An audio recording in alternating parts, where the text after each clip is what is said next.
Moi, j'ai rencontré Pascal avant le tournage. Et il cherchait effectivement d'abord une chanson, parce qu'il y a ton personnage qui était chanteuse. Il cherchait une chanson, mais pour faire cette chanson, alors au début, il ne savait pas du tout ce qu'on allait faire. Évidemment, moi, je lui ai dit tout de suite, ce qui serait quand même marrant, c'est que ça soit toi qui écrives les paroles. Et il n'avait jamais fait ça. Alors il était un peu hésitant, il m'a envoyé un premier, 3-4 textes, mais en quelques jours, et que j'ai trouvé super. Et donc déjà ces premiers textes, je les ai mis en musique, mais immédiatement, parce que je trouve qu'un texte, enfin, ils étaient très inspirants, quoi, et très différents de ce que j'ai l'habitude de faire. Donc j'ai fait une première maquette, une deuxième. Et je crois même que la chanson qu'on voit dans le film, comme ça, où tu chantes, elle faisait partie de celle-là. Et puis après, il s'est pris au jeu, il m'en a fait d'autres. On a de quoi écrire un album entier pour quelqu'un d'autre. Et il a ramené d'autres textes, et à chaque fois, je faisais une maquette. Et puis effectivement, après, il y a eu le morceau qu'il y a eu pour le générique de fin. Et ça, on a commencé par les chansons du film, et c'est ensuite qu'il m'a proposé de faire le reste de la musique pour le film. Et ce qui fait, je trouve, des beaux textes de chansons, c'est d'abord ce que ça évoque quand même, mais il y a une musicalité qui ne dépend pas que des rimes.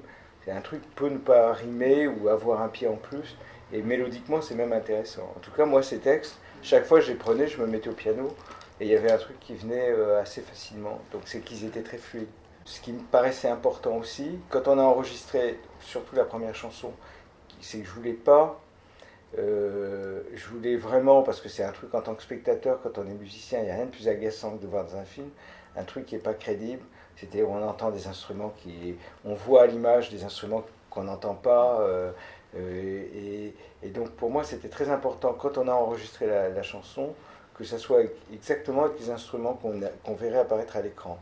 Et on avait pensé d'ailleurs au début, c'était juste un truc logistique qui fait que les musiciens qui apparaissent à l'image, qui sont les dragons sans Hervé à la batterie, uniquement pour des. Donc du coup, il y a une batterie un peu boîte à rythme sur cette chanson-là, parce qu'on savait qu'on ne verrait pas de batterie pour des questions de focale et tout ça, du plan à l'image.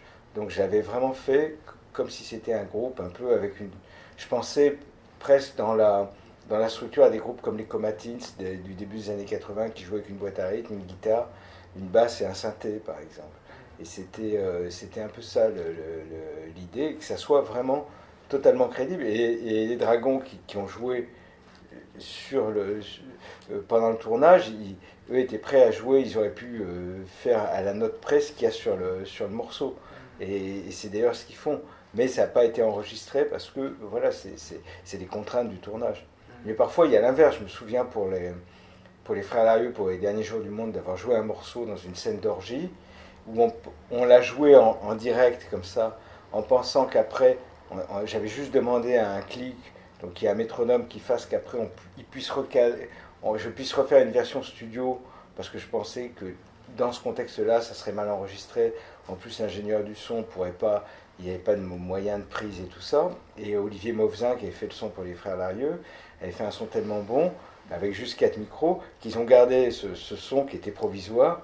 Et c'est tellement bien enregistré qu'on a l'impression qu'on joue en playback, alors qu'on joue vraiment sur la scène. Mais voilà, en tout cas là, pour moi, c'était important que même si c'était pas le son direct qu'on entend, que ça soit exactement tel que ça pourrait être joué. Donc il n'y a pas plus, il n'y a pas d'overdub différent, il n'y a rien par rapport à ce qui aurait pu être fait.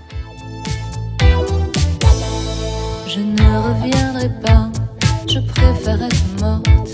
Je ne reviendrai pas, ne m'attends pas demain. Je ne refranchirai jamais, jamais ta porte. Et je ne reprendrai non plus jamais ta main. Pascal Bonitzer croyait que je savais chanter puisque j'avais fait le conservatoire et qu'il savait que j'avais pris des cours de chant là-bas.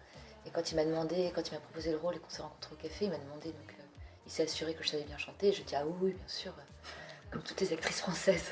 Comme ça, je me suis dit que je prenais pas trop de risques, qu'à la fin, il pouvait pas me dire dis donc tu m'as menti. Je dis bah non.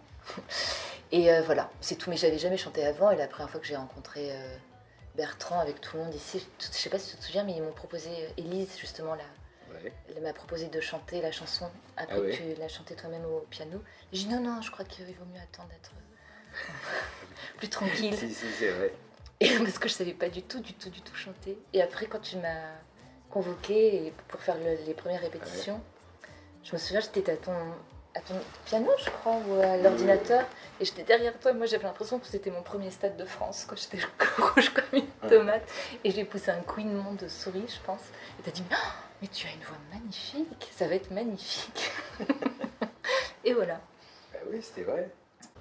Et je crois qu'assez vite, en fait, j'avais pensé à quelqu'un qui est une chanteuse elle-même, et qui est pas le prof de chant ou le coach vocal habituel, mais comme en tant que chanteuse, elle a vraiment je trouve, une façon de pouvoir diffuser des conseils et justement donner confiance. C'est le truc le plus important, c'est Alice Lewis. Et donc elles se sont vues avec Alice et elles ont fait un peu leur... On s'est vu 4 fois pour chaque chanson, et surtout Alice m'a aidée pour tout le rythme, parce qu'en fait ça a l'air de rien, ça a l'air de rien, je suppose que pour les gens qui s'y connaissent très bien, ça se voit tout de suite, mais rythmiquement c'est assez difficile, c'est assez sophistiqué, on va dire, tes chansons, tes mélodies et tout ça, des tout petits trucs. Oui, c'est ce que j'aime bien, ce qui est difficile à retenir, mais c'est vraiment, il faudrait pas, peut-être que... Mais je trouve que ce qui est agréable dans une chanson, dans une mélodie, c'est quand tout n'est pas pile symétrique, c'est-à-dire qu'au deuxième couplet, on a l'impression que ça se répète, mais c'est pas exactement la même chose. Et souvent, évidemment, quand on les chante, même moi, par exemple, quand je fais un premier jet sur une chanson, j'essaie de le faire d'une traite, justement pour improviser, mais je sais que je ne ferai pas le deuxième couplet comme le premier. Mais après, très souvent, il faut vraiment, quand je dois refaire la voix définitive, j'essaye vraiment de me caler sur mes premières intentions, parce que je trouve qu'il y a plein de trucs qu'on a tendance à systématiser quand on l'a trop entendu, et toutes ces petites différences mélodiques, c'est ce qui fait, je trouve, qu'on a du plaisir à réécouter une chanson.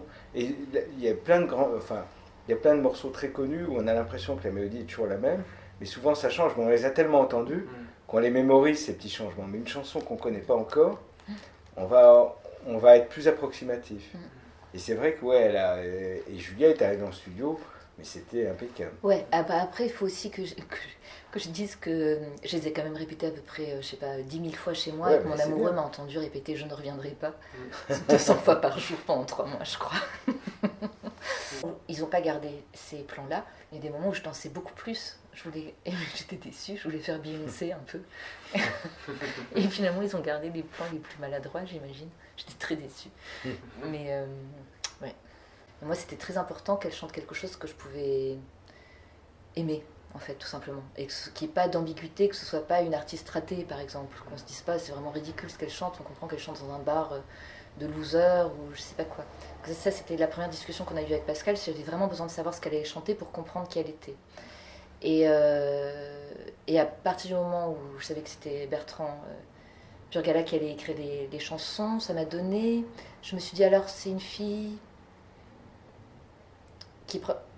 Je me suis dit qu'il y avait probablement du détachement dans sa façon d'être, une sophistication dans sa façon d'être, une ironie, mais pas ricanante dans sa façon d'être, et une mélancolie aussi, enfin plein de petites choses qui se sont... Mais c'est inconscient, j'ai pas travaillé en faisant un QCM avec tout ce qui me parvient de la musique de Bertrand, mais voilà, enfin, c'était un assemblage de tout ça, de tout ce qui me restait même comme des réminiscences, comme des effluves des morceaux que j'écoutais avant de faire le film des autres albums de Bertrand, par exemple. Et je me disais, bon, voilà, c'est... Et moi, je trouvais que ça convenait très bien à ce personnage, parce qu'elle pouvait...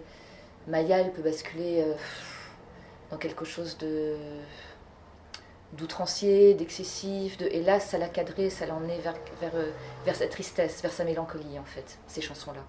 Donc ça me plaisait beaucoup. L'absence de musique, c'est une forme de musique aussi, enfin, c'est bête, mais donc, on n'est pas... je trouve que ce qui est la tentation un peu dans ce genre de cinéma, et moi je sais pas trop faire ça, c'est de se dire on va faire une espèce de truc un peu éthéré, abstrait, sans l'être et tout ça, qui est là sans être là.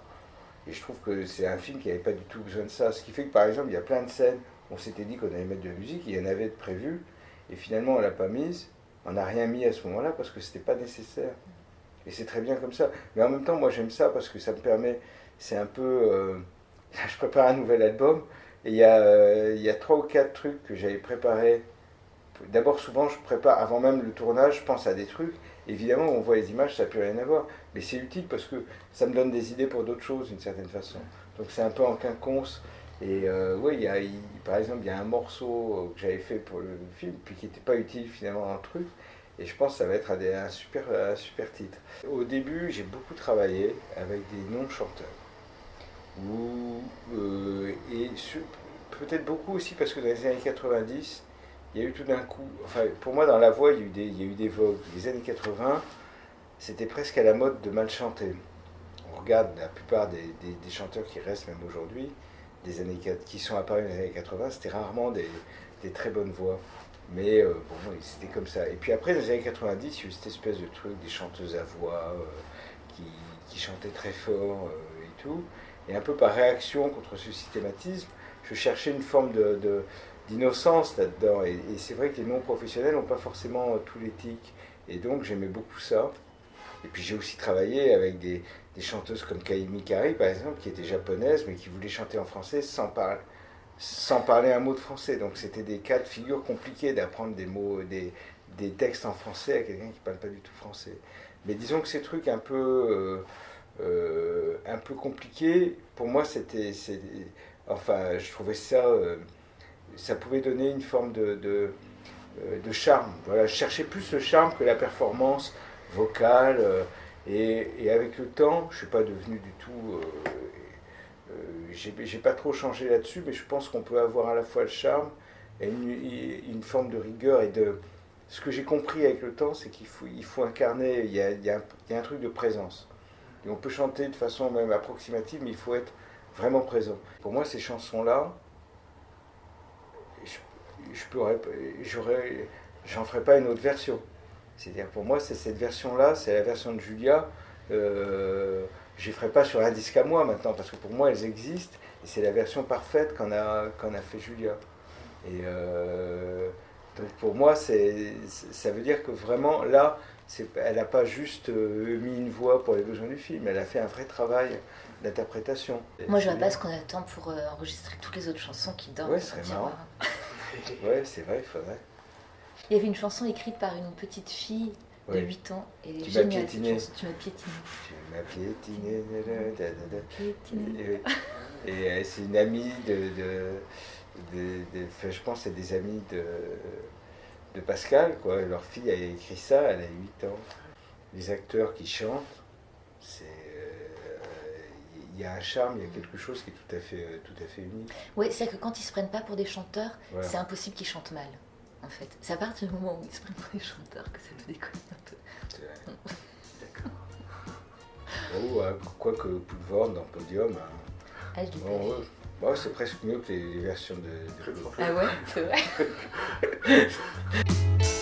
10 heures, le ciel noir de pluie, le bruit, la circulation de folie. En sortant comme d'hab, tu t'es dit que t'aurais mieux fait de rester dans ton lit. Comme d'hab, ton canard, tu l'achètes, le sudoku, les mots croisés. Et tu sais sans même y penser que t'aurais mieux fait de rester sous la couette. Il faut se lever avec espoir, il faut bien tirer sa journée, il faut la filer jusqu'au soir, chaque matin recommencer.